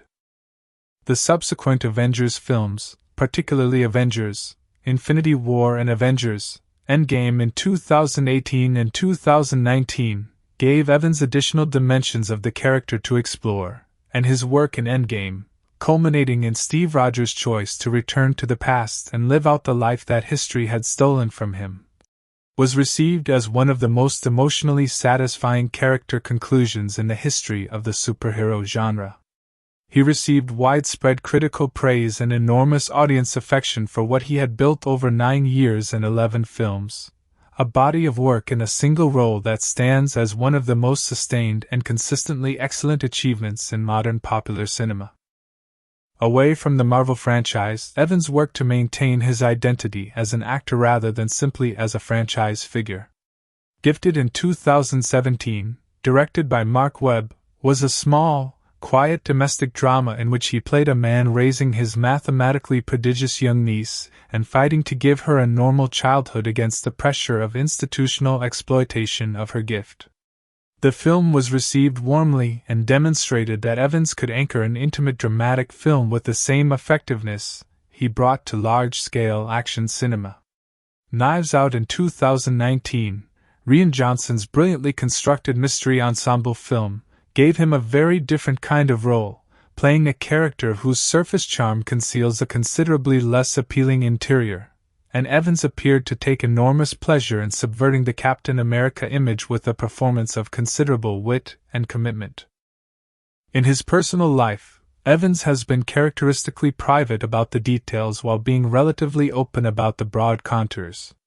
He has spoken publicly about his anxiety, about his use of therapy and other mental health practices, and about his genuine interest in political and civic life, including his co-founding of a nonpartisan political engagement platform. He announced his engagement to actress Alba Baptista in late 2022, and the two married in 2023. His relationship with his family, particularly with his siblings and his mother, has been a consistent thread through his public self-presentation, someone whose fame has not displaced the human connections that preceded and grounded it. Chris Evans is one of the genuinely interesting cases in modern Hollywood, an actor who found in a single defining role not merely commercial success and public recognition but a genuine creative and personal challenge that brought out qualities he might never have fully developed in any other context. He is someone who very nearly said no to the thing that made him who he is, and who has spent the years since that decision demonstrating, in film after film and performance after performance, exactly why the people who believed in him were right. Scarlett Johansson. Scarlett Ingrid Johansson was born on November 22, 1984, in New York City, into a family whose creative and international dimensions shaped her from the very beginning of her life. Her father, Karsten Olaf Johansson, was a Danish architect who was born in Copenhagen and who carried in his heritage the specific cultural texture of Scandinavian professional life. Her mother, Melanie Sloan, was an American of Ashkenazi Jewish descent whose family background gave Scarlett a connection to a very different kind of cultural inheritance. Her parents divorced when she was 13 years old, and she was raised primarily by her mother in Manhattan alongside her twin brother Hunter, an older brother Adrian, and an older sister Vanessa, who also pursued an acting career. The household she grew up in was one where creative ambition was treated as a legitimate and important aspiration rather than a frivolous distraction from more practical pursuits. Scarlett was drawn to performing from an age so early that it is impossible to identify any specific moment of discovery. She wanted to be an actress before she had any real understanding of what being an actress meant in practical terms. She performed in school productions, attended drama training from childhood, and was auditioning for professional work before most of her peers had any sense of what they wanted to do with their lives. Her earliest professional auditions were not immediately successful, and she has spoken with honesty in later interviews about the experience of auditioning repeatedly and being rejected repeatedly, learning from the earliest stages of her career that the gap between ambition and opportunity is bridged only by the combination of talent, persistence, and a willingness to accept failure without allowing it to become a reason to stop. Her first significant film role came in Manny and Lo in 1996, when she was 11 years old. She played a young girl navigating an unusual family situation with a seriousness and a naturalism that immediately distinguished her from the category of child actor who performs rather than inhabits. Critics noticed the quality she brought to the role was not the trained cuteness of a stage school product but something more interesting and less predictable, the presence of a young person who actually understood on some instinctive level what it meant to be present in a scene rather than simply performing in one. The film that announced her arrival as something genuinely exceptional in American cinema, not merely a promising young actress but a performer of rare and fully realized gifts, was The Horse Whisperer in 1998, directed by Robert Redford, who would go on to share scenes with her in The Winter Soldier 16 years later. The film required Johansson, then 13 years old, to carry a substantial dramatic weight in a film built around the aftermath of a traumatic accident, and its effect on a young girl's relationship with her horse and with the adults in her life. She handled that weight with a maturity and an emotional truthfulness that most adult actors never fully achieve, and Robert Redford, who has worked with some of the finest performers in the history of American cinema, recognized immediately that he was working with someone extraordinary. Ghost World in 2001 was a further demonstration of her range, placing her in a very different kind of role in Terry Zwigoff's adaptation of Daniel Clow's graphic novel, as a disaffected and sharply observant teenage girl navigating the transition from adolescence to adulthood with considerable intelligence and considerable contempt for the compromises that transition seems to require. The film gathered critical admiration and a devoted cult following and gave Johansson a very different kind of showcase from the emotional naturalism of The Horse Whisperer, demonstrating that she could work in registers of dry wit and ironic distance as effectively as she could in pure dramatic earnestness. The two films that elevated her from critically admired young actress to full international stardom were both released in 2003 and both represent among the finest achievements of her career. Lost in Translation, directed by Sofia Coppola, cast her opposite Bill Murray as two Americans in Tokyo who connect across a significant age gap through the shared experience of displacement, loneliness, and the peculiar intimacy that can develop between people who are both temporarily outside the context that normally defines them. The film is delicate, atmospheric, and deeply emotionally intelligent, and Johansson's performance is perfectly calibrated to its register, a portrait of young adulthood in its most uncertain and open-ended form, full of potential and full of a longing that is not quite able to articulate its own object. She received her first major awards attention for the role, and Sofia Coppola's advocacy for her work introduced her to a critical establishment that recognized something in her that commercial cinema alone could not have made visible. Girl with a Pearl Earring, also released in 2003, cast her in a period film imagining the story behind Vermeer's famous painting and required her to carry the film largely through expression and physical presence rather than through dialogue, since the character she played was a serving girl whose social position demanded silence and deferral in almost every situation the story placed her in. It was a masterclass in communicating interiority without explicit verbal expression, and it demonstrated that Johansson was capable of a kind of disciplined, technically sophisticated performance that complemented and enriched her more naturalistic work. The years that followed saw her build one of the most varied and genuinely interesting filmographies in modern American cinema, refusing consistently to be categorized by any single genre or register. Match Point in 2005, directed by Woody Allen, cast her as the dangerous object of an obsessive desire in a dark and cynical thriller about class, ambition, and moral failure. Scoop in 2006 and Vicky Cristina Barcelona in 2008 continued her collaborations with Allen.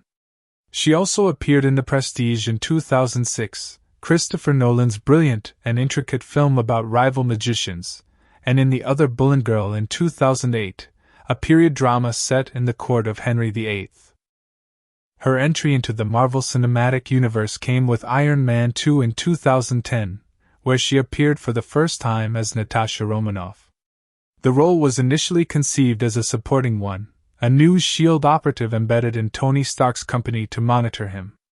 But Johansson brought to the character a quality of controlled, watchful intelligence and a physical capability that the film's action sequences showcased with genuine effectiveness, and it became immediately clear that Natasha Romanoff had the potential to be something considerably more than a supporting player. Over the course of 14 years and 9 Marvel films, Johansson developed Natasha Romanoff into one of the most fully realized characters in the entire Marvel Cinematic Universe, a woman whose surface composure and tactical brilliance concealed the complex interior life shaped by extraordinary trauma, genuine moral questioning, and a constant negotiation between the person she was trained to be and the person she has been slowly choosing to become. Captain America, the Winter Soldier in 2014 represented the high point of her work with the character, giving Natasha a genuine dramatic arc, a moral crisis, and a relationship with Steve Rogers that was built on mutual respect and shared values in a way that the films before it had not fully explored. She received considerable praise for the performance, and it remains the Marvel film in which her portrayal of the character is most fully and satisfyingly realized.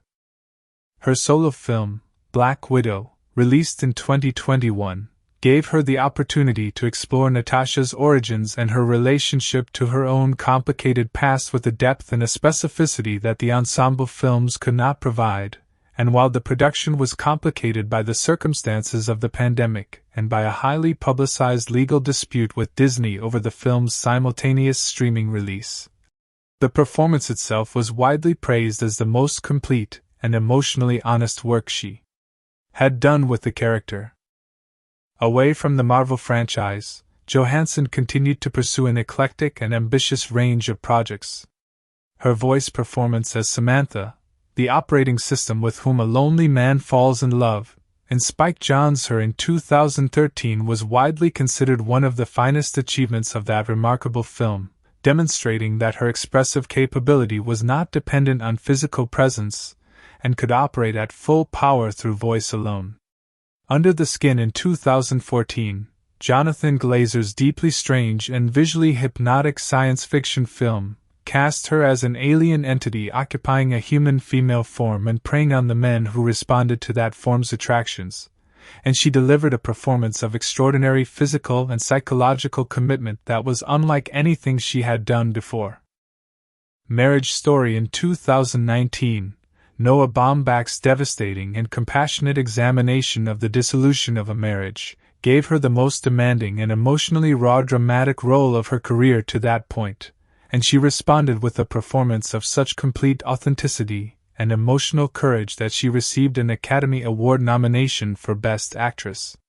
She was simultaneously nominated that same year for Best Supporting Actress for her work in Jojo Rabbit, Taika Waititi's darkly comic film set in Nazi Germany, making her the first actress to receive 2 nominations in 2 different categories in the same year, a recognition of what had by that point become completely undeniable: that she was not simply a famous face in a superhero franchise but one of the finest screen actresses of her generation. In her personal life, Johansson was married to actor Ryan Reynolds from 2008 to 2011, a relationship that played out under enormous public scrutiny given the individual fame of both parties. She subsequently married journalist Romain Doriac in 2014, and the couple had a daughter named Rose before divorcing in 2017. She later became engaged to and married actor and comedian Colin Jost, with whom she has a son born in 2021. She has spoken with notable candor about the experience of being a woman in a very famous marriage, about the particular pressures that fame creates on personal relationships, and about the ongoing work of building a genuine private life in a professional context that tends to make everything public. Scarlett Johansson has built over the course of 3 decades one of the most genuinely impressive careers in modern American cinema, moving with intelligence and apparent ease between the demands of global franchise filmmaking and the requirements of intimate artistic cinema, refusing at every stage to be reduced to what any single successful role suggested she should be. She is someone whose talent was never in question from the earliest days of her career, and whose ambition has been consistently directed toward expanding the range of what she can do rather than consolidating the comfort of what she already knows she does well. Sebastian Stan. Sebastian Stan was born on August 13, 1982, in Constanta, a port city on the Black Sea coast of Romania, into a world that was in the final years of communist rule under Nicolae Ceausescu's regime. Romania in the early 1980s was one of the most repressive of the Eastern Bloc nations, a country whose people lived under a surveillance state of considerable brutality, and whose cultural and economic life had been devastated by Ceausescu's ideological programs. Sebastian's early childhood was defined by the specific texture of that world, a society in which fear was a constant background presence, and in which ordinary life carried a weight of political anxiety that most children growing up in Western democracies would never experience or understand. When Sebastian was 8 years old, everything changed. Romania underwent the violent revolution of December 1989, one of the most dramatic political upheavals of that extraordinary year in which communist governments across Eastern Europe fell in rapid succession. Ceausescu was executed on Christmas Day of 1989, and Romania began the painful and uncertain process of transitioning toward democracy and a market economy. For a child of 8, these events were both formative and incomprehensible, the kind of experience that leaves marks on a person's understanding of the world that do not fully reveal themselves until much later. His mother, Georgita Orlovshi, was a pianist who later worked as a manager in various capacities, and she raised Sebastian largely on her own after separating from his father. The relationship between Sebastian and his mother has been a close and defining one throughout his life, and her influence on his sensibility, her artistic background, her courage in navigating the upheavals of post-communist Romania, and eventually in making the decision to seek a better life elsewhere, runs through everything he has said about his personal history in public contexts.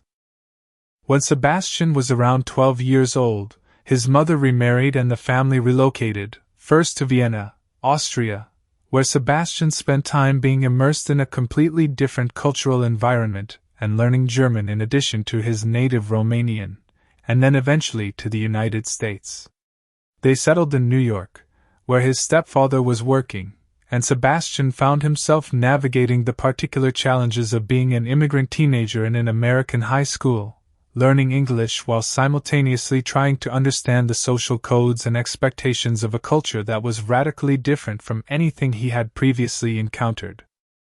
He attended Rockland Country Day School in New York and began to discover in performance a space where his displacement and his outsider perspective could be turned into an asset rather than experienced as a liability.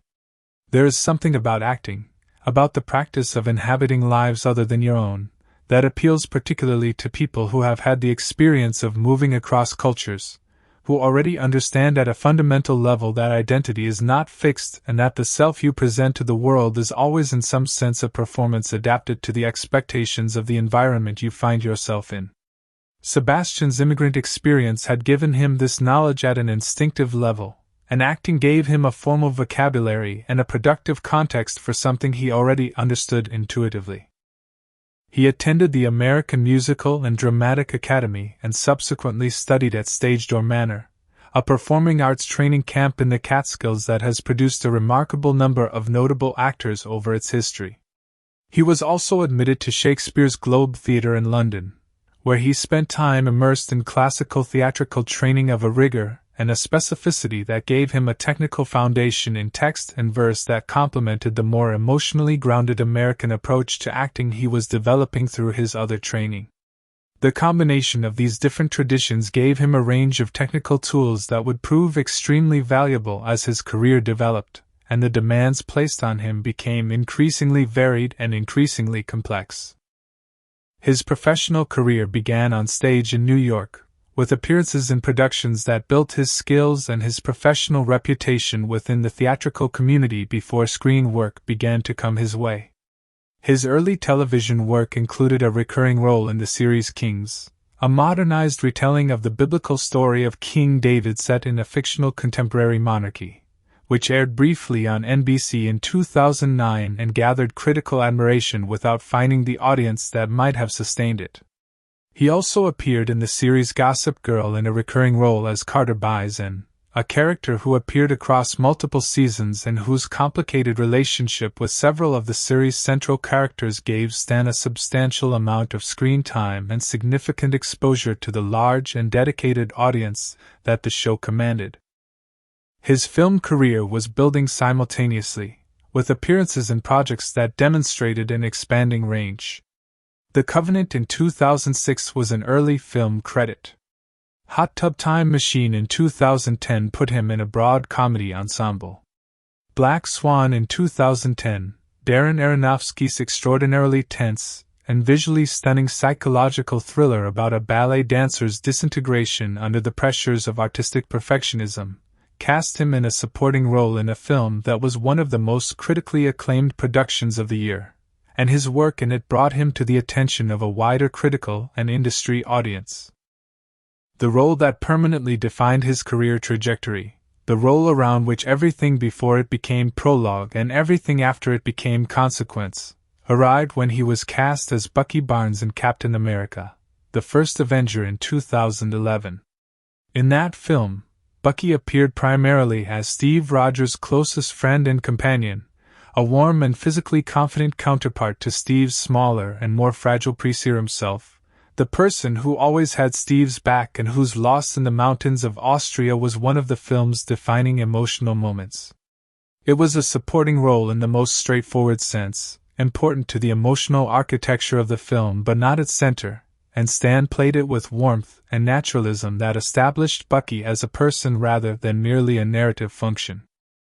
The revelation in Captain America, the Winter Soldier in 2014 that Bucky Barnes had survived and had been transformed into the Winter Soldier fundamentally changed the nature of what Stan was being asked to do and demonstrated, in a way that the first film could not have predicted, the full depth of what he was capable of delivering. Playing the Winter Soldier required him to suppress virtually everything that actors are trained to express, the emotional availability, the the interpersonal connection, the moment-to-moment responsiveness to partners that defines naturalistic screen performance, and to replace all of it with something that was the precise negative image of those qualities, a controlled blankness, a mechanistic lethality. A quality of being entirely present in the physical world of the scene while being completely absent from its human dimension. It was an extraordinarily difficult task, requiring enormous technical control and a paradoxical kind of inner stillness that had to be maintained while simultaneously executing highly complex physical action.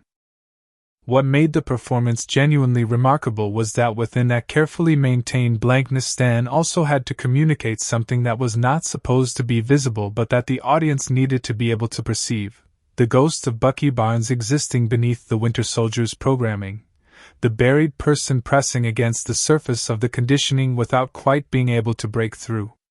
The moments when that ghost was visible, the flickers of recognition, of confusion, of something that the programming calls an error but that is actually the most human thing about the Winter Soldier, were the emotional heart of the character, and Stan delivered them with a precision and a subtlety that required extraordinary skill to achieve and extraordinary skill to watch. He continued developing the character through Captain America, Civil War in 2016, Avengers, Infinity War in 2018, and Avengers, Endgame in 2019, and most fully and completely in the Disney Plus series The Falcon and the Winter Soldier in 2021, which gave Bucky Barnes the sustained focus and the extended narrative space that the films could not provide, and in which Stan delivered what many critics and viewers considered his most complete and emotionally satisfying work with the character. Away from the Marvel franchise, Stan has continued building a parallel career in more independent and dramatically demanding projects. I, Tonya in 2017, directed by Craig Gillespie, cast him as Jeff Gillooly, the abusive ex-husband of figure skater Tonya Harding, in a darkly comic and dramatically complex examination of a real and deeply troubling story. The film was received with enormous critical enthusiasm and Margot Robbie's performance as Tonya was rightly celebrated, but Stan's work as Gillooly, a man who is simultaneously pathetic and genuinely dangerous, received significant praise in its own right, and demonstrated that he was capable of disappearing into a real historical figure with a completeness and a commitment that the Marvel work had not been designed to showcase. A Different Man in 2024, directed by Aaron Schimberg, is a drama in which Stan plays a man with a facial disfigurement who undergoes a radical medical transformation and then must grapple with the identity crisis that follows. A role that is in some ways a fascinating thematic rhyme with the Winter Soldier's story about a person whose external form has been altered so dramatically that the question of what remains continuous with who they were before becomes genuinely difficult to answer. The film was received with considerable critical enthusiasm and generated awards conversation that confirmed the serious dramatic regard in which the industry had come to hold him. Sebastian Stan's life and career trace a remarkable arc from a childhood defined by political repression and cultural displacement through the gradual construction, in a country and a language that were not originally his own, of one of the most interesting and multi-dimensional careers in contemporary Hollywood. He is someone whose outsider experience gave him a specific and valuable perspective on questions of identity, transformation, and the relationship between the self you were and the self you become that has made him particularly well suited to the roles that have defined his most celebrated work. Samuel L. Jackson. Samuel Leroy Jackson was born on December 21, 1948, in Washington, D.C., and was raised in Chattanooga, Tennessee, by his mother Elizabeth and his grandparents, in a household shaped by the specific realities of the American South during the era of legal racial segregation. His father, Roy Henry Jackson, was largely absent from his life, and the relationship between them was distant and ultimately unresolved, something Jackson has spoken about with honesty and without sentimentality in various public contexts. Growing up in Chattanooga during the 1950s and 1960s meant growing up inside the apparatus of Jim Crow, the system of legally mandated racial separation and subordination that defined Southern life for Black Americans and that shaped Jackson's understanding of power, injustice, and the specific texture of American institutional racism from the earliest years of his consciousness. He attended local segregated schools and from an early age demonstrated an intelligence and an intensity that marked him as someone who was processing the world around him with unusual sharpness. He developed a stutter during his childhood, a speech impediment that caused him significant difficulty in social and academic settings and that he addressed in part by using profanity, which paradoxically helped him manage the stammer in a way that ordinary speech did not.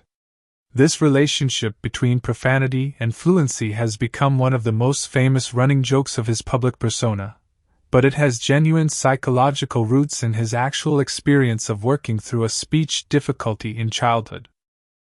He attended Morehouse College in Atlanta, one of the historically black colleges and universities that were the primary institutions of higher education available to black Americans in the South before the full integration of mainstream universities.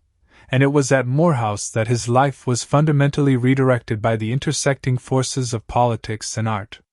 He became deeply involved in the civil rights movement during his time at Morehouse, participating in activism of real consequence and genuine danger.